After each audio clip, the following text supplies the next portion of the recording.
pagsapit ng dilim.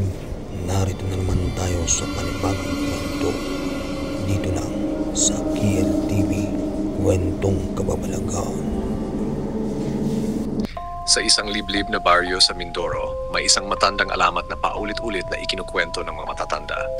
Pag sumapit ang dilim, huwag ka nang lalabas dahil hindi lahat ng nilalang sa paligid ay tao. Isang gabi ng Nobyembre, si Ruel, isang jeepney driver, ay napilitang bumiyahe ng gabi para ihatid ang mga pasahero mula bayan pabalik sa baryo. Sa dami ng ulan at putik sa daan, matagal bago siya nakabalik. 9:09 na ng gabi at wala nang ilaw sa mga kabahayan. Habang binabaybay niya ang madilim na kalsada, may nakita siyang babaeng nakaputi sa gilid ng daan, basang-basa at nakayuko. Wala sa isip niyang tumigil siya. Open quote, "Miss, sasakay ka ba? Delikado dito." Dahan-dahan itong tumingin. Maputla ang mukha at tila walang buhay ang mga mata. Walang imik, sumakay ito sa hulihan ng jeep. Close quote. Habang umaandar, ramdam ni Ruel ang lamig sa loob ng sasakyan kahit nakasara ang mga bintana. Sa rearview mirror, nakikita niya ang babae, nakaupo sa mismong sulok, nakatitig sa kanya. Nang lingunin niya ng direkta, wala na itong mukha, parang makinis na balat lang na walang mata, ilong o bibig. Kinabahan siya at binilisan ng takbo. Pero habang umaandar, tila hindi naubos ang kalsada. Wala na siyang nakikitang palatandaan ng baryo.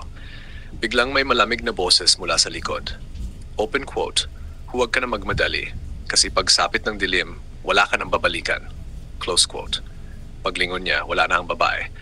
Ngunit sa salamin nakikita pa rin niya itong nakangiti, may mahabang ngipin at dahan-dahang lumalapit mula sa hulihan ng jeep. Kinabukasan, natagpuan ang jeep ni Ruel sa gilid ng kalsada, patay ang makina, bukas ang pinto. Pero si Ruel, hindi na nakita kahit kailan. Ang sabi ng matatanda, kinuha na siya ng babaeng iyon. Nilalang na lumalabas lang pagsapit ng dilim. Pagsapit ng dilim, Part 2. Lumipas ang 3 buwan mula nang mawala si Ruel. Sa baryo, tuluyan ang naging takot ang mga tao sa pagbiyahe sa gabi. Pero si Edgar, pinsan ni Ruel, ay hindi matanggap na basta na lang maglalaho ang kamag-anak niya. Isang gabi, armado ng flashlight, itak at rosaryo, nagpasya siya maglakad sa kahabaan ng kalsadang huling dinaanan ni Ruel. 8:00 pa lang ng gabi pero ramdam na niya ang kakaibang katahimikan. Wala man lang huni ng kuliglig at tila mabigat ang hangin. Habang naglalakad, bigla niyang narinig ang mahina pero malinaw na bisina ng jeep. Beep, beep. Parang pamilyar ang tunog ng jeep ni Ruel. Sinundan niya ito hanggang sa marating ang isang bahagi ng kalsada na halos natatakpan ng makakapal na puno at damo. Doon niya nakita ang jeep ni Ruel. Mukhang luma at kinakalawang na, pero ang nakakakilabot, nakasindi ang mga ilaw nito kahit walang susi. Sa loob, may nakita siyang nakaupo sa driver's seat, si Ruel. Ngunit maputla at parang tuyo ang balat na parang papel. Mabagal na bumaling ang ulo nito sa kanya. Open quote, "Umuwi ka na, Edgar. Ayaw niya makita ka." Close quote. Pero bago pa makagalaw si Edgar, mula sa dilim sa likod ng jeep, lumitaw ang babaeng nakaputi. Ngayon ay itsura niya. Mahaba ang buhok na tinuok na tila nabubulok at ang mga mata ay kulay pula. Dahan-dahan itong lumapit, humahaplos sa jeep na parang minamarka ito. Open quote, "Dalawa kayo ngayon, mas masarap pagsariwa." Close quote. Tumakbo si Edgar pero kahit anong bilis niya, parang paikot-ikot lang siya sa parehong kalsada. Sa bawat paglingon niya, mas malapit ang babae, hanggang sa maramdaman niya ang malamig na kamay na humawak sa balikat niya, at doon siya nawala ng malay. Kinabukasan, nakita si Edgar, nakaupo sa gilid ng kalsada, wala ng boses at walang maalala. Pero sa tuwing sumasapit ang dilim, nakikita raw ng mga tao na may jeep na dumadaan sakay sina Ruel at Edgar, at ang babaeng nakaputi nakaupo sa likod, nakangiti. Pagkaraan ng pagkawala ni Ruel at pagkabaliw ni Edgar, nagpasya ang 3 kabataan sa baryo, Mario, Liza at June, na alamin ang totoong nangyayari sa kalsada. May dala silang kamera, recorder, rosaryo at bote ng asin. Layunin nila, patunayan na totoo ang alamat at kung maaari, wakasan ang sumpa.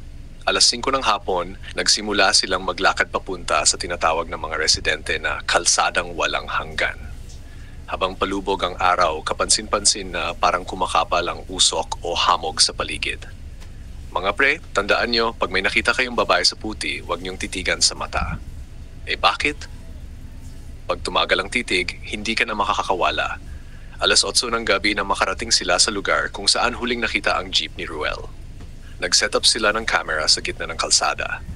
Habang naka-on ang recorder, biglang umihip ang malamig na hangin at sumindi mag-isa ang headlight ng isang lumang jeep sa malayo.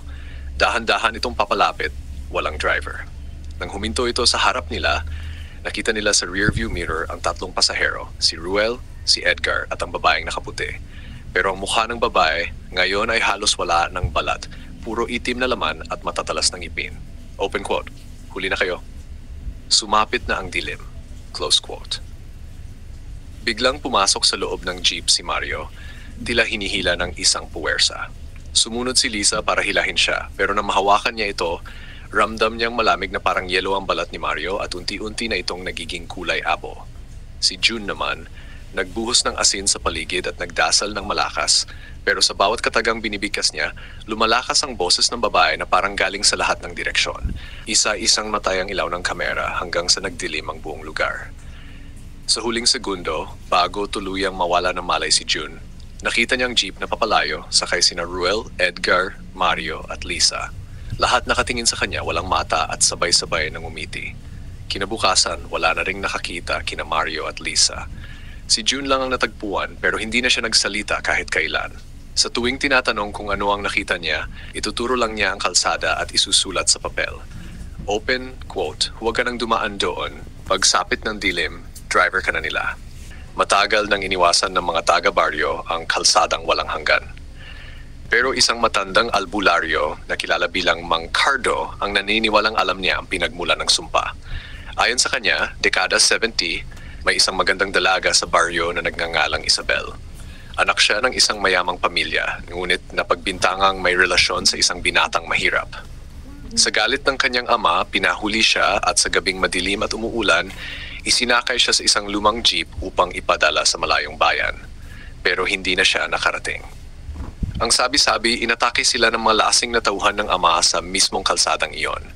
Walang saksi pero natagpuan ang jeep sa gilid ng kalsada. Basasagang salamin, may mga bakas ng dugo at ang katawan ni Isabel, wala. Ilang araw lumipas, nagsimulang mag-ulat ang mga tao na may babaeng nakaputi na lumalabas tuwing gabi, humihingi ng sakay, at pagkatapos ay hindi na nakikita ang mga nagpasakay. Si Mang Cardo, dala ang lumang mapa ng baryo at isang bote ng langis, ay nagpasya na magtungo sa lugar upang wakasan ang sumpa. Sinamahan siya ng dalawang tanod, sina Pedro at Luis. 10:00 ng gabi, sumapit sila sa gitna ng kalsada. Biglang umihip ang malamig na hangin at lumitaw ang lumang jeep mula sa dilim. Bumukas ang pinto at bumaba si Isabel. Ngayon ay lubos ng nabubulok ang balat, ang buhok ay mahaba at basang-basa at ang mga mata ay kumikislap sa pula.